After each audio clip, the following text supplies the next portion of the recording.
Welcome to episode 141 of Angela Watson's Truth for Teachers. I'm your host, Angela Watson, and I'm here to speak life, encouragement, and truth into the minds and hearts of educators and get you energized for the week ahead. Today, I'm going to share 12 strategies that you can use to handle colleagues who constantly complain. Visit truthforteachers.com to ask a question or to share your thoughts in the comments. This episode is sponsored in part by Brains On. It's an award-winning podcast from American Public Media. Brains On is dedicated to inspiring kids' natural curiosity about the world. There's over 100 episodes. And now Brains On is offering free standards-based curriculum and activities for teachers that go with each one of their podcast episodes. You can learn more and download their free teacher resources at brainson.org/learn. Whether it's in the teacher's lounge or staff meetings or just passing each other in the hallway, even a short conversation with a negative teacher can be totally draining. And let me start off by explaining what I mean by negative complaining coworker, because obviously all of us complain occasionally. No one's going to be positive all the time, and that's not even the goal. It's also not a negative thing to talk about problems or discuss solutions or to speak up about things that aren't right. This episode, though, is about constant complaining. Sometimes we call this constant complaining venting, just talking about everything that's wrong in order to try to make yourself feel better. If you've followed my work for a while, or if you've read my book, Awakened, Change Your Mindset to Transform Your Teaching, then you already know I am not a huge fan of venting. And the reason is because for most of us, it's incredibly hard to vent in a way that's healthy. Most of us just end up replaying and reliving all the worst moments of the day. And we'll do it at lunch, and then again after school, and then again with a friend on the phone in the evening, and then again with your partner over dinner. And each time, the person that we're venting to also shares all of their negative experiences. So at the end of the day, you spent all your time talking to the people that you like about the things that are awful about your life and your work, and you focused entirely too much energy on things that are depressing. You've sort of dredged up all those negative emotions all over again. That's what happens when we vent. We create that stress reaction in our bodies every single time we talk about it. I think, frankly, that far too much unhealthy complaining goes on during the guise of venting. So even though I'm sure that you chose to listen to this episode because you were thinking about someone else who was the complainer, it doesn't hurt to also do some self-reflection here. You might be giving your coworkers an open door to complain to you through these mutual venting sessions. Ultimately, though, what we're talking about in this episode is how to handle people who are nonstop chronic complainers. These are the folks who rarely, if ever, are looking for solutions, and they will shoot down any ideas that you offer because they're just wanting to complain. These are the people who look for the negative in anything and always point out why something won't work. They can have 5 good things happen to them, but they'll focus on and talk about one bad thing. They can take the most uplifting anecdotes that someone else shares, and they'll find something de-energizing to say in response. I'm going to share 12 ways that you can head off these chronically complaining coworkers at the pass. And let's start with some tips for being proactive and preventing those long rants and vents from starting in the first place. Tip number 1 is to seek out the positive and fun people in the room and sit near them. Always choose your seat in a staff or other large group meeting really, really carefully. And that way, if the main conversation devolves into something that you don't want to listen to, you can just strike up a quiet discussion with the person next to you. And if there aren't any positive people in the group, then you can sit next to the quiet people who at least won't be whispering snide comments throughout the whole thing. Try to set the tone by starting the conversation topic yourself. Don't wait for a complainer to direct the flow of the discussion. As soon as a few people in the group are gathered, dive right into something positive and direct a comment or question to someone in the room who generally enjoys their job. Ask them, hey, how'd it go with that new activity you tried this morning? Or say, one of my kids told me the funniest thing during math today. Listen to this. Get the ball rolling. You set the tone for the conversation instead of letting them do it.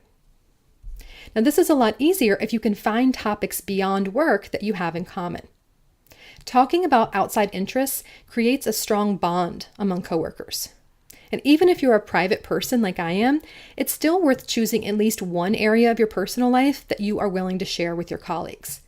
And that way you can ask each other about families and hobbies and traveling and not have to revert to that cliched, "So, did you see that stupid email?"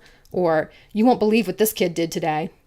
We only resort to those things as conversation openers when we don't really know the other person that well, and we don't feel like we have much to talk about other than school. So find these other things to talk about. And if your coworkers don't want to share anything from their lives, get the ball rolling yourself by talking about something innocuous. Ask about local restaurants that you like. Just say, "Hey, has anyone ever been to this place? I just tried it last week. It was really good." Even a sort of mundane conversation is better than letting a complainer take over. If you don't have anything in common with your colleagues, ask either the most positive person in the group or the most talkative person in the group a question. The key here with this strategy is to get someone chattering on about something that the complainer cannot dissuade them from. So if one of your coworkers is about to have a baby or is planning a wedding or has some other exciting event happen, inquire about that. Everyone loves weddings and babies. Or ask one of the talkative teachers about what her grandkids have been up to. Might not be the most thrilling conversational topic, but again, better than being subjected to a rant about how society is headed down the toilet and teaching has become an impossible job. So those 4 tips will help you create scenarios in which negative coworkers don't have the opportunity to take control of the conversation or set the tone for a gathering. Now, let's move into some tips about what to do once the complaining is already underway and you need to get the conversation back into more constructive territory. One way is to simply refuse to comment on any complaints. When your colleague starts ranting, nod in acknowledgement, and then change the subject. You can also respond to complaints with something positive. Each time someone tells a story about an irate parent or an out-of-control child, share something sweet or funny or inspiring that happened to you. I guarantee that the complainer will find this to be extremely annoying. Chronic complainers find that it's not any fun if they're complaining alone, and the people around them always want to look on the bright side of things.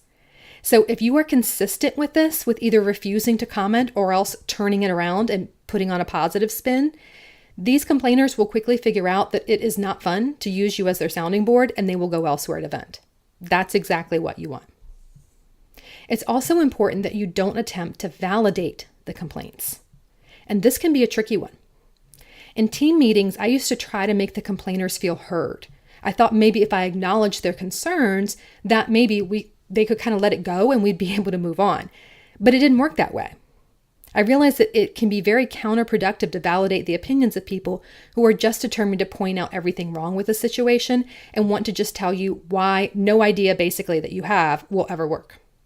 I've found that it's better to just let them say their piece, cut them off as soon as you have the first opportunity, and then continue on with the meeting.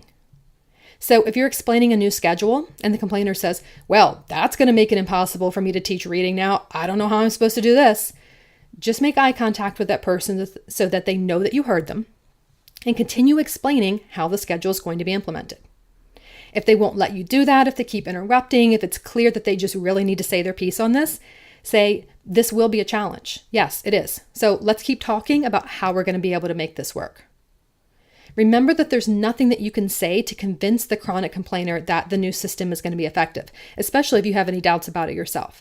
So don't waste your energy on the back and forth. Don't try to refute their complaints. Just keep the conversation moving forward. Engage as little as possible. And as a quick side note here, because I feel like I can't move on from this part without saying it, do not validate your colleagues who say derogatory things about the kids and families that you serve. The people-pleasing part of you might want to affirm them, but you don't ever want to send the signal that it's okay for your coworkers to express these kind of biases and low expectations and stereotypes and just negative views about kids in the class and expect everyone in the room to agree. People only say things like that because other people let them do it. They say stuff like, "These kids have no social skills. These parents don't care about education. They didn't teach their kids anything." They keep saying it because other people in the room are just like, yeah, it's a problem. You can make it not socially acceptable to say things like that within your school culture. You can make it not socially acceptable to disrespect kids and families. And that can be done through an honest conversation in some instances. But at other times when it's just not worth the energy to go there in that moment, just give the colleague a look. Just kind of give them that side eye where it's clear that you're thinking, really? I don't think so. And it's gross that you would even say that. And then change the topic and walk away. So give them that look that makes it clear exactly how you feel about that comment. You are not feeling it at all. And then move on. Get away from that person or change the topic altogether. That sends a really, really strong message without even saying a word. You might not be able to change your colleague's mind, but it certainly is worth trying to educate them for the sake of the kids. But even if you can't change your colleague's mind, you can certainly make it clear that those kind of comments are not welcome around you, and you will not co-sign or collude with them. Similarly, keep your interactions with chronic complainers brief, and don't spend a minute longer with them than you have to. And one really easy way to do that is by using this time crunch that teachers are always under. That can actually be an advantage for you. In casual situations, you can just kind of stand up in the middle of the rant and excuse yourself. Just, 12:25, got to make these copies before the kids get back. See you later. And just go out of the room. Don't even think twice about it. In team meetings, you can stop the complaining by saying, well, we've got 20 minutes left. And I know that you all want to get out of here on time. So maybe we should finish planning this out. And then when we're done, we can go back and troubleshoot some of these concerns. If your meetings are anything like mine were, there's not going to be any time at the end to return to all those whatabouts. And even if there is time, most folks are not going to want to hang around to complain about a topic that you wrapped up 20 minutes ago when they know they can leave and move on with their day. So put it off to the end. Just keep emphasizing to them, you want to move forward. Let's finish what we're doing. We can circle back, and hope that you don't end up having to circle back. Use that time crunch to your advantage. Keep things moving that way. You can also create a no complaining time frame. I've shared before that I used to go out to happy hour with a group of teachers, and we just never seemed to run out of things to complain about. It's sort of mind-boggling when I think about it in retrospect. We're done with school for the weekend. We're out at a restaurant. We're having a nice meal. Who wants to hear about the fit that one of our students threw for the millionth time? So one day I just finally said to them, listen, I need a break from talking about school. I don't want to complain anymore. This is making me miserable. Can we just get all the school-related talk done now and then change the subject? And it turned out that all of my friends had also been feeling depressed about our venting habit. None of them were very happy with it either, but no one had wanted to be rude and cut the others off.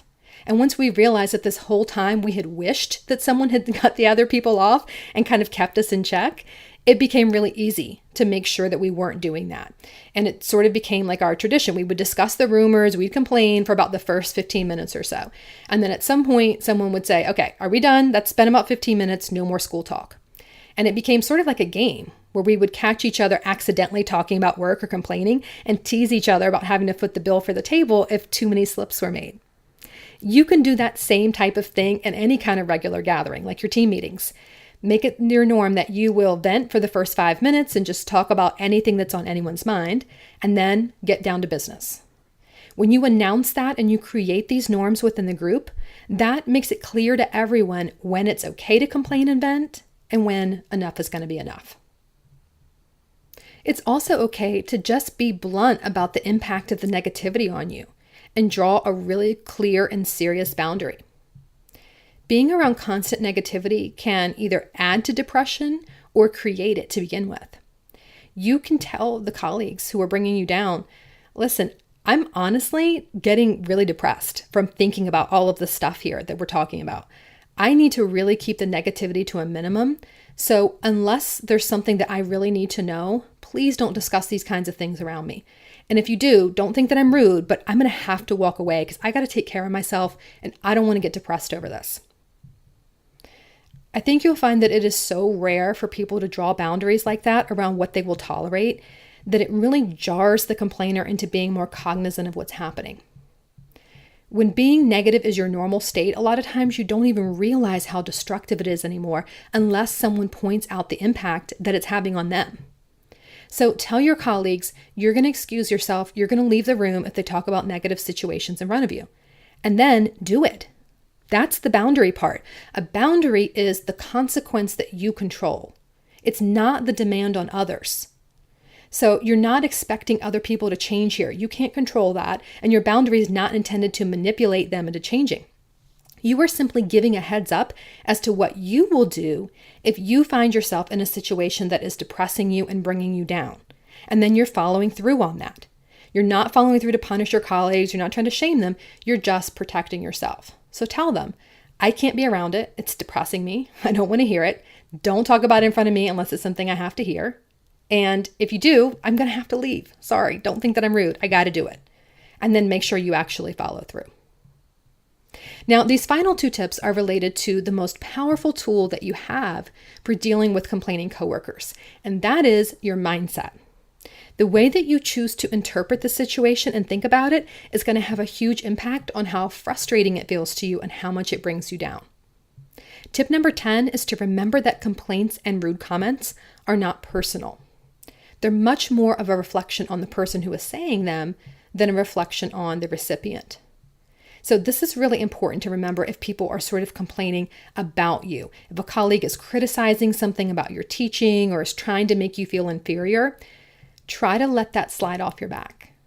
You're going to have to do that through reframing in your mind. Remind yourself, look, this is that person's problem. This is not about me. I refuse to allow someone who dislikes their job to make me dislike mine too. I am not permitting those rude comments to take up any more space in my mind. I'm dismissing them and I'm replacing them now with thoughts about something that worked well in my classroom today. So talk yourself through it. Come up with a reframing like that so you can dismiss those thoughts about that person and replace them with something that is healthier for you to think. Similarly, it's really important that you stop thinking about the complainer when you're not around him or her. Sometimes we fall into the trap of constantly complaining about the constant complainer.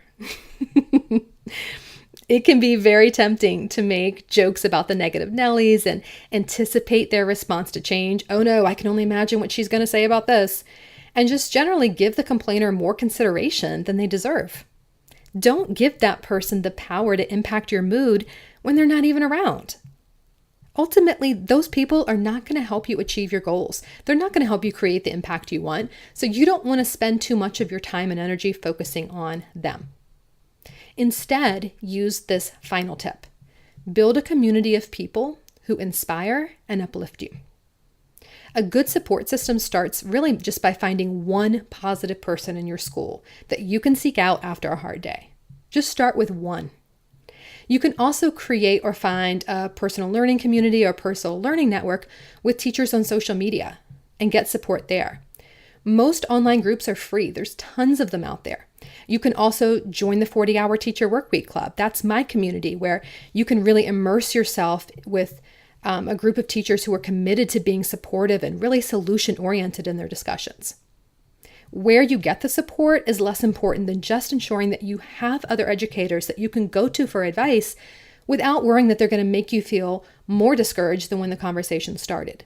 So really make it a priority to find like-minded teachers who can prevent you from complaining and help you problem solve constructively. So over to you. How do you handle chronic complainers at your school? I would love for you to share your thoughts on what I've talked about today by tweeting me or posting on Instagram or DMing me on Instagram, or leave a comment at truthforteachers.com. Your takeaway truth for the week ahead is this: spending today complaining about yesterday won't make tomorrow any better. Choose to spend today thinking about things that inspire you to take action and make a difference. You can do this. And remember, it's not going to be easy. It's going to be worth it.